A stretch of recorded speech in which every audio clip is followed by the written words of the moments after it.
শিবির জনতা গড়ে তোলো একতা। বাংলাদেশ জিন্দাবাদ জিন্দাবাদ বাংলাদেশ জিন্দাবাদ জিন্দাবাদ। তাদের জুলুম থেকে এই জাতিকে মুক্ত করেছে ছাত্র জনতা। আমরা একটা কথা বলতে চাই, আমরা ছাত্র জনতার পাশে আছি এবং এদেশে ছাত্র জনতার উদ্দেশ্য বাস্তবায়ন না পর্যন্ত আমরা রাজপথ ছাড়বো না। আমরা এটা চূড়ান্ত বিজয় এখন হয় নাই। আমরা জালিমের কবল থেকে জাতি জালিমের কবল থেকে মুক্তি পেয়েছে মাত্র। আমাদের সফলতা এখন অনেক বাকি।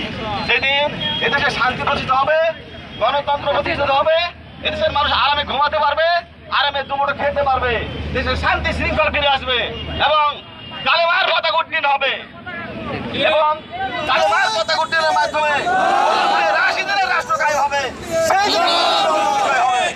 সেই বিজয়ের জন্য যা দল মত জাতি ধর্ম বর্ণ নির্বিশেষে সকলকে জামাত ইসলামের পতাকা তলে জামাত ইসলামের হাতকে শক্তিশালী করার জন্য, ঐক্যবদ্ধ হওয়ার জন্য এবং আগামী দিনের সেই বিজয়ের সূর্য উদয় করার জন্য, বিজয়ের কালেমার পতাকায় উড্ডীন করার জন্য ঐক্যবদ্ধ থাকার আহ্বান জানিয়ে আমার কথা এখানে শেষ করছি।